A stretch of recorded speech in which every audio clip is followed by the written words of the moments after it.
Being quick on your feet, that's the key to surviving as an undercover officer. You know what? I don't like the feel of this. This is Stealing Victory, the untold story of the 1966 World Cup heist. Episode 3, No Tricks. I'm Tom Pettifor, crime editor at the Daily Mirror newspaper in London. And in the last episode, we heard that 3 days after the theft of the World Cup, FA chairman Joe Mears had received a parcel. Inside was a detachable shallow lining of the trophy, proving the sender had it. And there was a ransom note. He calls himself Jackson. It says, Dear Joe. No doubt you view with very much concern the loss of the World Cup. But if you're willing to pay me £15,000, you shall have your cup back. If I do not hear from you by Thursday or Friday at the latest, I assume it's one for the pot. Within a few minutes of getting the parcel, Mears received a phone call from a man calling himself Jackson. He asked if the parcel had arrived, and Mears told him that it had. Satisfied, Jackson said he'd ring Mears at his home on Friday. And he did. Mears' wife Betty answered. Fulham 9307, Mears residence. Hello. Can I speak with Mr. Joe Mears, please? I'm afraid he's not in at the moment. We spoke earlier, and I forgot to ask him for his address. Well, I'm afraid you'll have to call back later. Hello? Hello? I found a record of these calls in the police files at the British National Archives. The reenactments in this episode are based on those documents. The next call from Jackson came on Friday afternoon. The cup had now been missing for 5 days. Fulham 9307, good afternoon. Good afternoon. Can I speak to your husband, please? Oh, it's you again. I'm afraid the stress of this week's events have brought on a terrible case of angina. He's been instructed to stay in bed. That was true.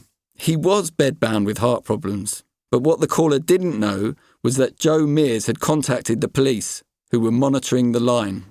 He has a trusted friend, Mr. McPhee, who has the parcel, and he'll be dealing with all Joe's business. My husband really is not up to it. Call this Mr. McPhee and let him know I will call back on this number in 1 hour. McPhee didn't actually exist. He had been invented by the flying squad and would in fact be the man in charge of the operation, Detective Inspector Len Buggy, undercover. As soon as she hung up, Betty Mears called Buggy, who quickly drove to the Mears household with a detective colleague. The police records say the pair were chosen for the job because their appearance was, quote, unlike that of the generally accepted conception of police officers. An amplifier was fitted to the phone so they could all listen in. And sure enough, the call came. Good afternoon. Good afternoon, madam. This Mr. McPhee, who is he? He's a personal assistant to my husband. How old is he? Oh, I'm not sure exactly. I'd say around 35 years old. That's young. We don't want anyone young who wants to win a medal and get both parcels. Well, you'll have to do something today because he's taking the money back to the bank and my husband doesn't want any more worry. I'll have to think about it. How long can this man wait? One moment. He wants to know how long you can wait. All right. Mr. McPhee says it will have to be before 5 o'clock, and then he's taking the money back to the bank. No, I don't like staying in the box too long. I'll ring back in 10 minutes. Have Mr. McPhee answer the phone. And then, a short time later, at 3:30pm, on Friday the 25th of March, the man calling himself Jackson made his final phone call to the Mears household. Good afternoon, McPhee speaking. Have you got the parcel? Yeah. Good. Now I'll tell you what to do. How soon can you be at Battersea Park? I'll catch a cab. I'll be there in about 20 minutes. Cab? That's no good. Ain't you got a car? No, I'm afraid I don't. Can't you borrow Mrs. Mears' car? 1 moment. Yeah, he says he'll see if I can borrow your car.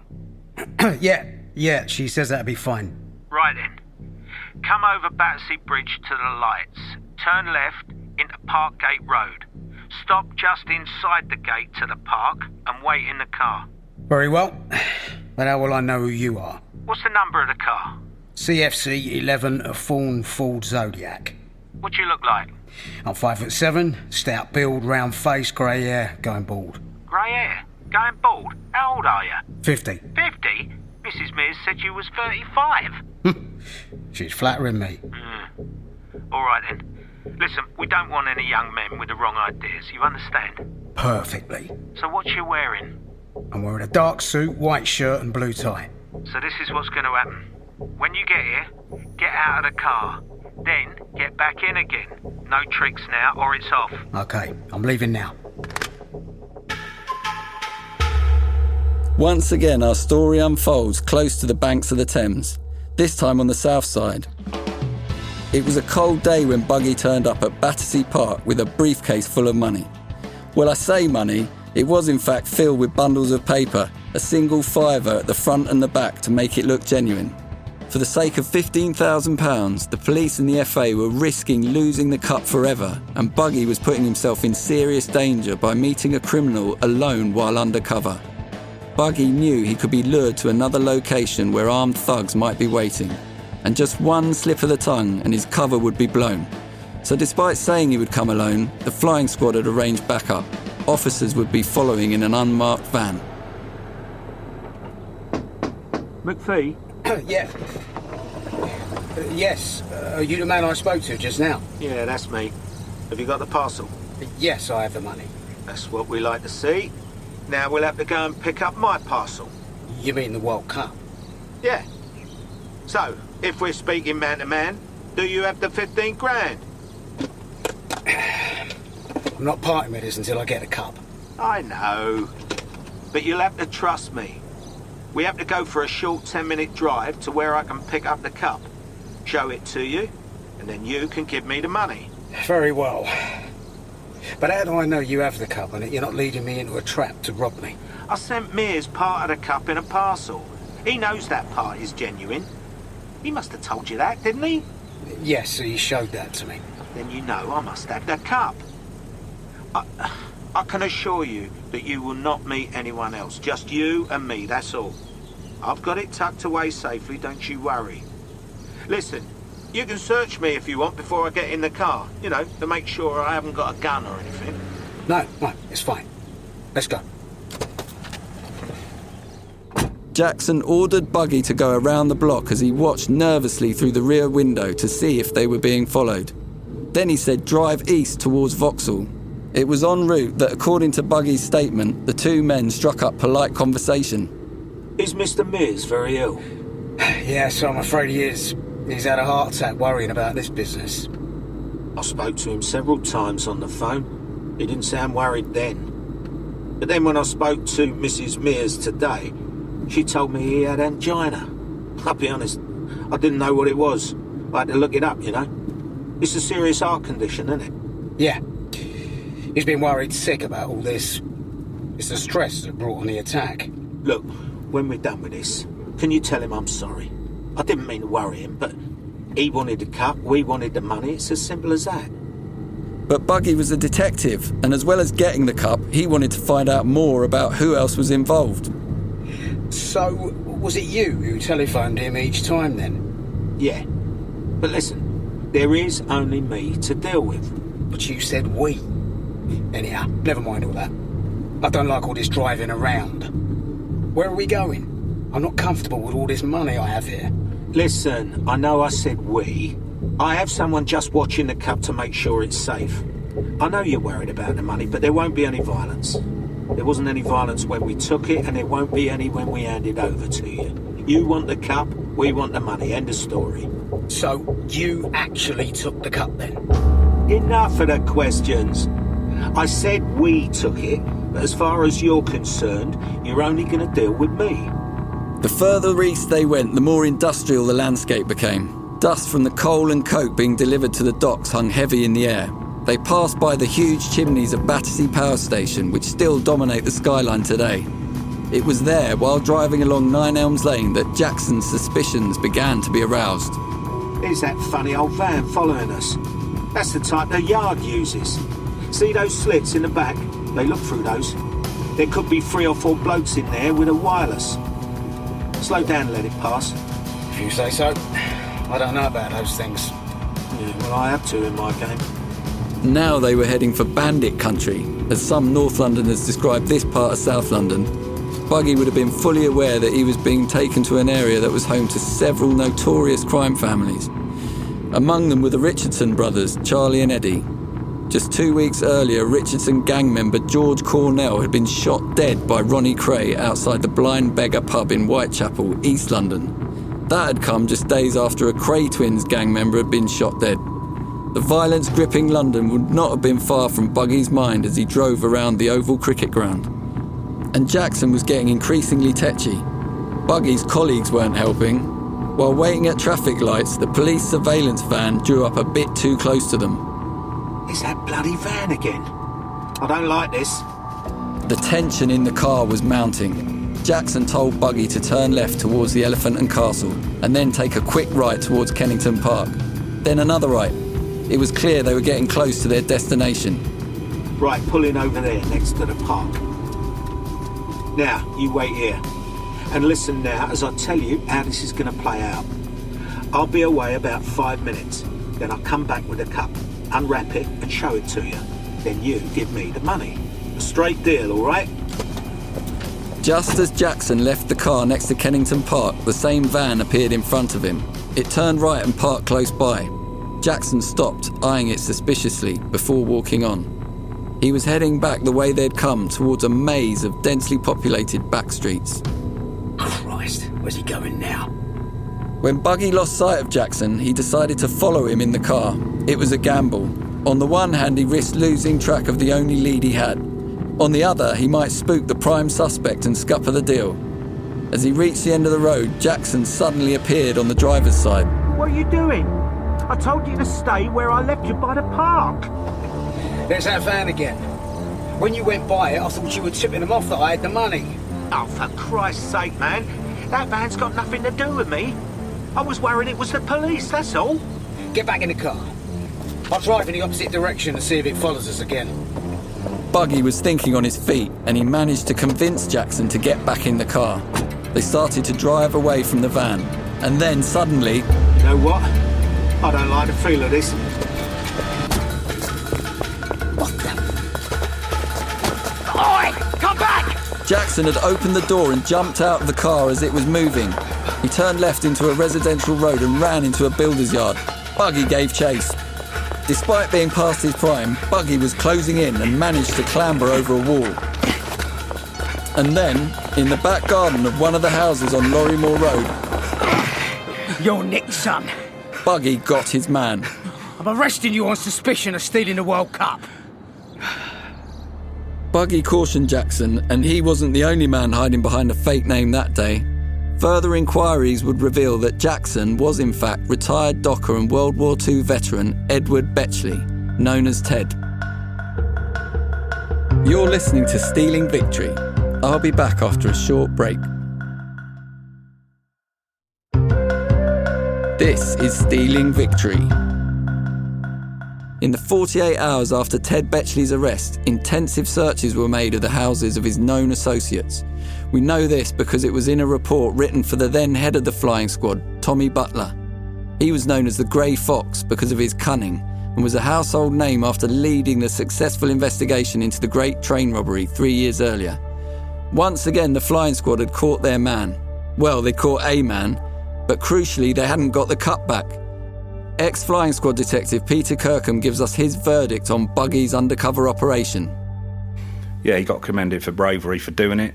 I think that's reasonable. It would be a brave thing to do. I've been there in the days before proper undercover officers. I was asked by my DI, who was ex-drug squad, and when I was a crime squad officer, could you just sort of do a bit of undercover stuff? So they're always getting briefed, taking everything that might identify you off you, leave it at the station. Mine was in the context of a precursor for amphetamine. So I got this big drum of amphetamine that I was passing on to this gang, and then they were, after the exchange, they were going to follow it off to the amphetamine factory.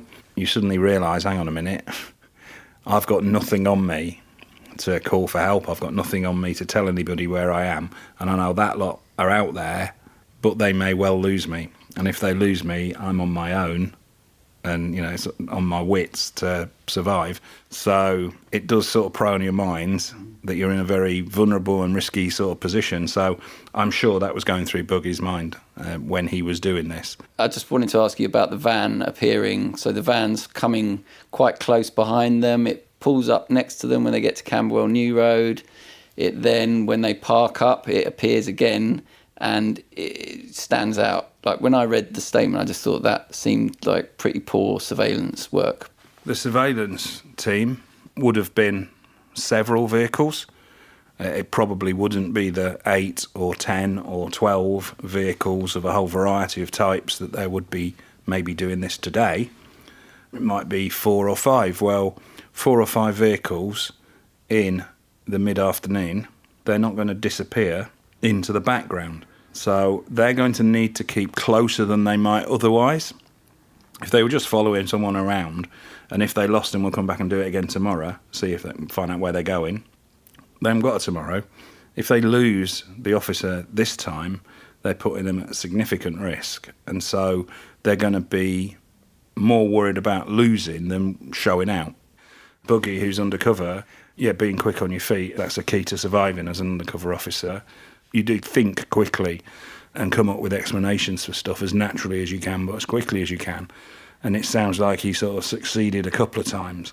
And then it was just at that last time when it appeared round the corner, just at the wrong moment, that suddenly, it was beyond explanation now. I'm not interested in explanation, I'm running. Yeah. I wouldn't characterise it as bad surveillance. I'd characterise it as the things that happen in surveillance and a bit of bad luck.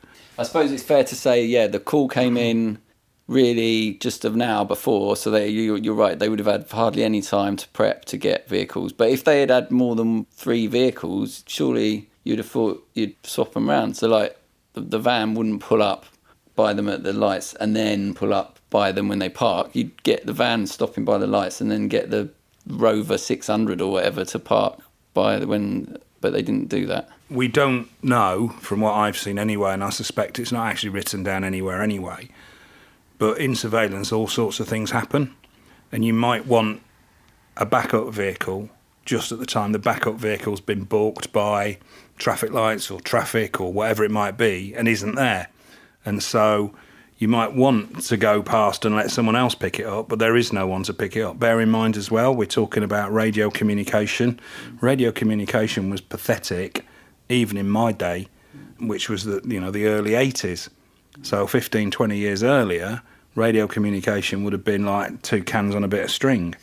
It could well be that they'd had a bit of a loss and they were just frantically going round to see if they could find it again. Mm-hmm. And so they didn't know where to be or where not to be. And the van drives round a corner and, there it is right in front of me. Been there, done that a load of times. Surveillance isn't smooth and mistake-free. It's full of errors and mistakes. Reading reports with the benefit of hindsight, it is easy to be critical of the police. But speaking to Peter, it's clear Buggy and his team were dealing with a very complex operation while taking huge personal risks. It was a rapidly developing situation where the stakes were high. But Buggy and his team now had a suspect who could lead them to the trophy. Jackson, or rather Ted Betchley, had been caught red-handed attempting to extort a ransom for the Cup's safe return. Then things got even worse for him. Margaret Coombs was one of the witnesses we heard from in episode 1. She had been in the Methodist Central Hall for Sunday school and described a man that fitted Betchley's description outside the ladies' toilets. With Betchley now in custody, she was asked to visit Brixton Prison for an identity parade. Right, you lot, move along. Toes to the line and face forward. No, not him. Oh, definitely not him. Yes, that's him, officer. That's the man I saw. She had picked out Ted Betchley. The police now had serious leverage over him, and he was taken in for questioning at Kennington Police Station. According to Buggy's reports, Betchley wanted to cut a deal. Right, son. The game's up. No messing about now. Listen, I didn't steal the cup, and honestly, I don't know where it is now. God's given truth. But if you give me bail, I'll get it back for you. It was never meant for the melting pot. I can get it for you, I promise. When talking to Buggy about the theft, Betchley had talked about we, not I. It has also been reported that after Betchley was arrested, he told a detective that he could arrange for the cup to be returned. It was on condition that a female friend could visit him in prison without being followed. I've been unable to corroborate the story of the female visitor, but Betchley did say he could get it back. And then there are the witness statements from the scene of the theft. Margaret Coombs' description fits that of Betchley, and she picked him out at the identity parade.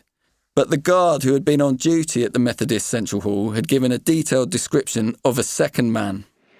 I would describe the man by the telephone as about 35 to 40 years of age, 5 foot 8 inches tall, medium build, sallow complexion, black hair, greased down, brushed back, dark eyes, long face, thin lips. That suspect was using a phone just feet from the door that was forced at the time of the heist. The description is almost identical to that given by the taxi driver who had dropped a man off at the hall at the same time. He was thin-faced, between 30 and 40 years of age, about 5'8" tall, wearing dark trousers, a black raincoat. His hair was black, greased and pushed back. There may have been a parting in the middle of his hair. He had a sallow complexion. For over 5 decades, Betchley remained the only person ever to be named or charged in relation to the theft. But as we have seen from the evidence, there must have been at least one other person involved. Could he have been the man my underworld source had told me about? Sidney Q? In 1966, Betchley lived at 71 Grosvenor Terrace. It's a couple of hundred metres from where he was arrested. It's also off the Woolworth Road, the same Woolworth Road that my source said Sidney Q had come from. A lot of the time, we reporters don't get enough evidence to corroborate our tip-offs. Many hours can be spent working on stories that never see the light of day. It can be demoralising. But once in a while, you might have a mini breakthrough. Finding Betchley's address in the archives was one of those moments. I may have had a renewed impetus in my search for Sidney Q, but I'd been looking on and off for months. It's a sad fact that these days reporters have less freedom to get away from their computer screens and look for stories. The decline in newspaper revenues means there are fewer and fewer reporters, and those lucky enough to keep their jobs are often tasked with churning out story after story from behind a desk. I'm one of the lucky ones. Throughout the investigation, my news editor at the Mirror backed me, pushing me to try to get the story. Could there be more people out there who would be willing to help me? First, I'd need to pay a visit to the owner of the most famous character in this story, Pickles the dog. Next on Stealing Victory. And his famous words were to me, "Doesn't look very well cubby to me, sonny." If you're telling me that Pickles the dog really didn't find that trophy, next you'd be telling me Father Christmas doesn't exist. Stealing Victory is an original Auddy production. If you've enjoyed listening, then please do like us on your podcast app, leave a review and subscribe. Our hashtag is Stealing Victory, all one word. More information can be found at audi.co/Stealing Victory. Stealing Victory is written and hosted by me, Tom Pettifor, with thanks to everyone at the Daily Mirror for their support during the investigation. Betchley was played by Rupert Farley, Buggy by David John, and Betty Mears by Jenny Bryce. Sound design is by Norman Goodman. Theme music by Nick Reynolds and Edward Rose. Title music by Guy Farley. Executive editor is Owen Bennett-Jones. Editor-in-chief Andrew Sampson. And series producer is Zach Brophy.